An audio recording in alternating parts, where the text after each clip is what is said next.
आसिफ और आप देख रहे हैं एसपीएनआई न्यूज। एसपीएनआई न्यूज में आज बातचीत करने वाले हैं कि कांग्रेस में आखिर इतनी नाराजगियां क्यों हैं। जो तमाम मुसीबतें हैं वो तमाम पार्टियों को छोड़कर सिर्फ और सिर्फ कांग्रेस में ही क्यों दिख रहा है। कांग्रेस में एक नेता दूसरे को देखना नहीं चाहते हैं, आखिर क्यों। कांग्रेस में एक नेता दूसरे की बात नहीं सुनना चाहते हैं, आखिर क्यों।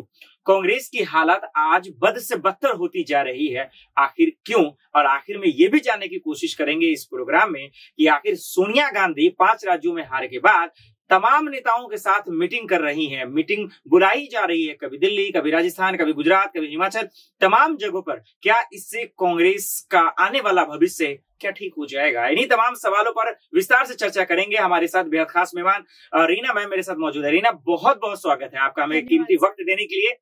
आप सबसे पहला शुरुआत यहीं से करते हैं। पार्टियों के अंदर मुसीबतें आती हैं, चाहे वो बीजेपी हो, आम आदमी पार्टी हो या फिर कांग्रेस पार्टी हो, लेकिन उन मुसीबतों का सामना करने के लिए रीना मैम उनके पास तैयारियां होती हैं, उनके पास प्लान होता है, फॉर्मूले होते हैं कि उन मुसीबतों से कैसे दूर किया जा सके। भगवान जब मुसीबतें देते तो वो भी कहते हैं कि मुसीबतों में ही हल होता है कि कैसे निकालना है।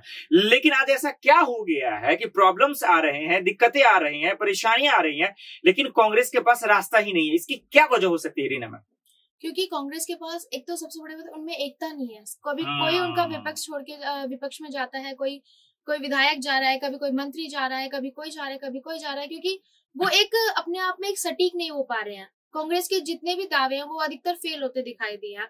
और उन्होंने एक बार भी उनका ये नहीं हुआ है कि हाँ उनकी पूरी टीम ये कहे कि चाहे वो सही है या गलत है हम उनके साथ हैं।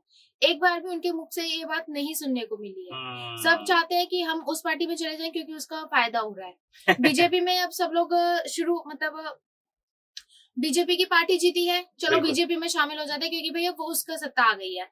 कांग्रेस का हाथ छोड़ दिया, कांग्रेस के लोग आए, कांग्रेस की सत्ता आई, चलो जी कांग्रेस का हाथ पकड़ लिया, सपा आई, सपा का हाथ पकड़ लिया। तो ऐसे दोगले लोगों को अगर उन्होंने अपनी टीम में ले रखा है तो ऑब्वियसली बात है कि वो अपने आप उनका साथ एंड टाइम पर छोड़कर जाएंगे। ये बहुत बारीकी चीजें आप बताइए रीना मैम, लेकिन मैं यहीं से आपसे एक सवाल ये लेना चाहूंगा कि इतनी डीप बात बताने के लिए वाकई में ये कितना बड़ा फर्क पड़ता होगा, और ये कितना बड़ा फर्क पड़ता होगा कि जब एक नेता, जनता इसी नेताओं पे भरोसा करते हैं रीना मैम, अपनी परेशानियों को दूर करने के लिए, अपनी तकलीफों को दूर करने के लिए उन्हें विधायक बनाते हैं, सांसद बनाते हैं।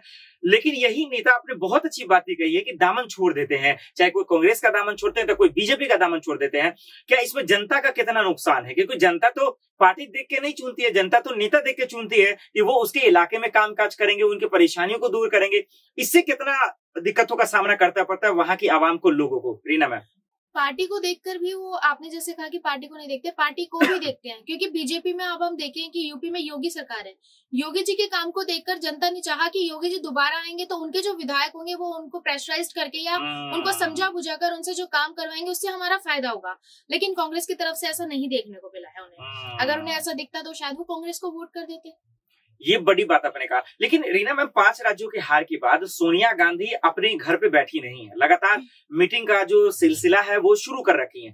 क्या बातचीत करने से, मीटिंग करने से क्या नेता मान जाएंगे? क्योंकि नेताओं के अंदर नाराजगियां चल रही हैं। जैसे कि मैं एक एग्जाम्पल देना चाहता हूँ, यूपी के कांग्रेस के जो प्रदेश अध्यक्ष हैं अजय कुमार लल्लू, उनका इस्तीफा मांग ली सोनिया गांधी। अब वो बदले की आग में कह रहे हैं कि सोनिया गांधी को अब कहा जाए कि प्रियंका गांधी का भी इस्तीफा लिया जाए, क्योंकि वो भी यूपी चुनाव में मौजूद थी। तो क्या ये जो बदले की आग शुरू हुई है, नेताओं के बीच नाराजगियां जो शुरू हुई है, ये और कांग्रेस के लिए मुसीबतें बढ़ गई हैं या फिर इससे रास्ता आसान हो जाएगा और सोनिया गांधी इसी को मनाने में लगी है? क्या वो मना पाएंगी या फिर ये बदले का आग जो दौर शुरू हुआ ये कांग्रेस के लिए और मुसीबत बन जाएगा? देखो, वो बदले की आग तो बढ़ेगी क्योंकि उन्होंने पार्शियलिटी की है। क्योंकि एक इंसान को अगर वो निकाल रही हैं, जिसकी गलती हो या ना हो, उस चीज का हम नहीं कह सकते कि उन्होंने अंदर की बात उनकी क्या है। लेकिन जब उन्होंने निकाला कि वो चुनाव में थे और वो चुनाव नहीं जीते हैं, इस वजह से उन्हें निकाला गया है, उनका इस्तीफा मांगा गया है, तो प्रियंका गांधी भी अगर नहीं जीती है तो उनका भी इस्तीफा मांगा जाना चाहिए। ये बात उनकी बिल्कुल ठीक है। उनको ये ध्यान रखनी चाहिए कि अगर वो एक पार्टी की हेड है तो उनको अपने हर इंसान को, जैसे अगर हम बात करें स्कूल में कोई टीचर है तो अपने टीचर जो होता है वो अपने हर बच्चे को, हर विद्यार्थी को एक ही नजरिए से देखेगा। ये नहीं कि कोई ज्यादा इंटेलिजेंट है उसको ज्यादा ध्यान से देखा जाएगा और जो वीक है तो उसको छोड़ दिया जाएगा। ये चीज नहीं होती है, सबको बराबर तरीके से नापा जाता है, बराबर तरीके से देखा जाता है। और इसी वजह से उन्होंने ऐसी बातें कही। ये बहुत अच्छी बात है आपने कही कि अगर सजा किसी को मिलना चाहिए तो सबको मिलना चाहिए, सिर्फ एक निचले तबके के नेताओं को। ये बहुत बड़ी आपने कही। क्या यही वजह तो नहीं है रीना मैम कि आज नेता नाराज चल रहे हैं? नेता जो है हाई कमान से, जो कांग्रेस के हाई कमान नेता है, उनसे भी नाराज चल रहे हैं, नाखुश देख रहे हैं। क्या इसका भी असर पड़ेगा पार्टियों पे? क्योंकि लाजमी है कि जब नीचे तबके के कार्यकर्ता नेता खुश नहीं रहेंगे तो फिर पार्टी आगे ग्रोथ कैसे करेगी, तरक्की कैसे करेगी? पार्टी ग्रोथ भी नहीं करेगी और जो वहाँ के जो नीचे तबके के जो कार्यकर्ता होंगे वो काम ही नहीं करेंगे सही ढंग से। जैसे कि वो बैठे ही रहेंगे कि हमें क्या मतलब है, पार्टी तो बड़े वाले चला रहे हैं ना, बड़े नेता उस पर ध्यान देंगे, हम नीचे के हम क्यों देंगे? हमें तो बैठना है और जो जनता की तरफ से पैसा आ रहा है उसे हजम करना है। तो ये चीज देखेंगे, वो क्यों ही देखेंगे इस चीज को? बिल्कुल बिल्कुल, वो ये चीज होती है। अगर वो पार्शियलिटी करेंगी नहीं तो सब चीज उनके साथ रहेगी, सबको एक साथ लेकर चले। अगर वो ही एकता नहीं बनाएंगी तो बनेगी कैसे? जब तक उनकी नींव मजबूत नहीं होगी तो काम ही कैसे होगा? उन्हें अपनी पहले नींव मजबूत करनी होगी, अपने इरादों को पक्का करना होगा और अपनी जो पार्टी है उसके लिए रूल एंड रेगुलेशन सबके लिए एक जैसे रखने होंगे। Exactly. अगर वो एक को मतलब ज्यादा ले रही है और एक को कम नापेंगी तो वो कभी पार्टी नहीं चलेगी, एकदम बर्बाद हो जाएगी। बर्बाद हो गई है, बर्बाद हो जाएंगी नहीं, हो चुकी है। लेकिन ठीक कैसे हुआ जाए रीना मैम, इसके लिए बता रही हैं। बहुत बहुत शुक्रिया रीना। लेकिन एक सवाल की हम रुख करना चाहेंगे, जो आज जिस पार्टी के बारे में बात कर रहे हैं, जिस पार्टी को आज ये हालात हुआ है, जिस पार्टी का बद से बदतर हाल हो गया है, उसका जो वजह है ना रीना, वो है बीजेपी। क्योंकि बीजेपी का 5 राज्यों में से 4 राज्यों में जो प्रचंड जीत हुई है, उसकी वजह से आज कांग्रेस का बुरा से बुरा हाल हुआ है। तो एक सवाल मैं बीजेपी से भी लेता हूं, किसी और शो में आपसे विस्तार से बीजेपी पे बात करूंगा। लेकिन आज का दिन कितना बड़ा दिन है, क्योंकि उत्तराखंड में एक नया मुख्यमंत्री मिल गया, पुष्कर सिंह धामी। उनको वो भले हार गए लेकिन बीजेपी जीत गई। आज पीएम मोदी खुद मौजूद है, तमाम दिग्गज नेता मौजूद हैं। तो आज का दिन जो है उत्तराखंड के लिए, कांग्रेस के लिए, माफ कीजिए, बीजेपी के लिए कितना बड़ा दिन है? होली के बाद आज भी मान लीजिए कि दूसरा होली आज मना रहा है बीजेपी। बिल्कुल मनाएगा बीजेपी, क्योंकि उन्होंने अपने आप में पहले एकता रखी और एकता पे ही वो आज अपनी सभी को मतलब वो खुशियां मना रहे हैं, होलियां मना रहे हैं। क्यों मना रहे हैं? क्योंकि उनकी सभी पार्टी के जो लोग उन्होंने मेहनत करी है और एकजुट होकर करा है। उन्होंने अगर कहीं से वो हारे भी है तो उन्होंने अपने उस पार्टी के जो मतलब बीजेपी का जो भी बंदा हारा है वहां से, उसको ये नहीं बोला कि तुम हारे हो तो तुम अपना इस्तीफा दो। ऐसी बात उसमें नहीं चली है, लेकिन कांग्रेस में ये बात चली है। बिल्कुल, बिल्कुल। तो यहाँ इन दोनों का फर्क पता चलता है और ये भी पता चलता है कि कौन सी पार्टी में क्या मजबूत चीज चल रही है। उनकी नींव मजबूत है इसलिए आज वो जीत रही है। आज अभी 4 राज्यों में जीती है, वो आगे पूरे 29 राज्यों में भी जीत सकती है, 27 राज्यों में भी जीत सकती है। इतनी बड़ी बात जब आप बता रहे हैं रीना मैम, तो एक सवाल मैं ये भी लेना चाहूँ, क्या आज देश की जनता ने मन बना लिया है कि मोदी है तभी देश में तरक्की हो सकता है? क्या इसी वजह से महिला, युवा, बुजुर्ग तमाम लोग उन पर भरोसा कर रहे हैं? क्या ये एक बहुत बड़ा चीज पीएम मोदी ने दिया है लोगों को? बिल्कुल दिया है, क्योंकि पीएम मोदी के जब से आए हैं तब से हर चीज में उन्नति हो रही है। मानते हैं महंगाई बढ़ी है, कई चीजों में चेंजेस आए हैं, नोटबंदी जैसे उन्होंने काम करे, लेकिन उन सब चीजों से अभी पहले हमें नुकसान हुआ, मिडिल क्लास को बहुत नुकसान हुआ, लेकिन आगे आगे चल के उनके लिए वो चीजें फायदेमंद भी हुई। ब्लैक मनी जो लोगों की थी वो निकल के आई, सामने आई कि कौन सा नेता कितना भ्रष्ट है, वो चीजें सामने आई है। और ये भी पता चला कि कई लोगों के घर में किसी के पाइप में निकले पैसे, कभी किसी के जमीन में खोद के पैसे निकल रहे हैं, कभी कैसे निकल रहे हैं, कभी कैसे निकल रहे हैं। तो वो भी चीजें देखी गई हैं, वो सिर्फ पीएम मोदी के जो राज में ही पता चली है।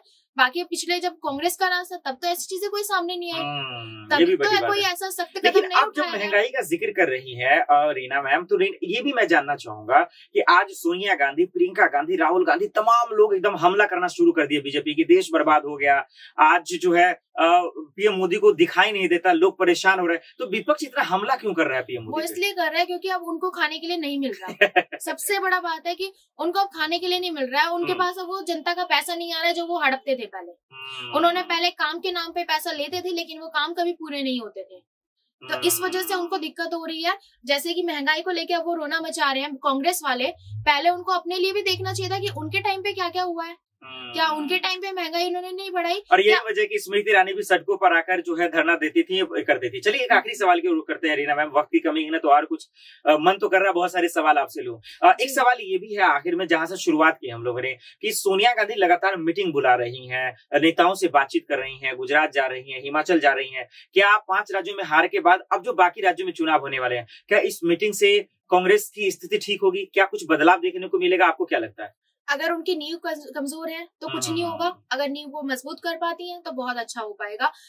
अगर 29 राज्यों में से अगर वो 1-2 राज्यों में भी अपनी सीट बना पाएंगे तो उनके लिए बहुत अच्छी बात हो जाएगी। वो हमारे लिए तो पता नहीं होगा कि नहीं होगा, लेकिन उनके लिए वो खुशी की बात होगी कि हाँ भाई वो 2 राज्यों में भी जीत गई तो उनके लिए बहुत बड़ी बात हो जाएगी। तो क्योंकि अब वो जब 4 राज्यों में हारे तो 1 राज्य में भी जीतना उनके लिए बहुत खुशी की बात है। उनके लिए होली से कम नहीं होगा, होली दिवाली मनाएंगे फिर वो लोग। एग्जैक्टली यानी कि देश में सिर्फ 2 राज्यों में उनकी सरकार है और बाकी राज्यों में चुनाव होने वाले हैं, उसके लिए मीटिंग तैयारियां चल रही हैं। अरीना मैम का साफ शब्दों में कहना है कि कांग्रेस को अपने आप को मजबूत करना है, तो जहां आज कांग्रेस गिर गई है उसी चीज को उठाने की जरूरत है, यानी कि नींव को मजबूत करने की जरूरत है, बेस को मजबूत करने की जरूरत है, तभी कांग्रेस मजबूत हो पाएगा और बीजेपी से मुकाबला कर सकेगा।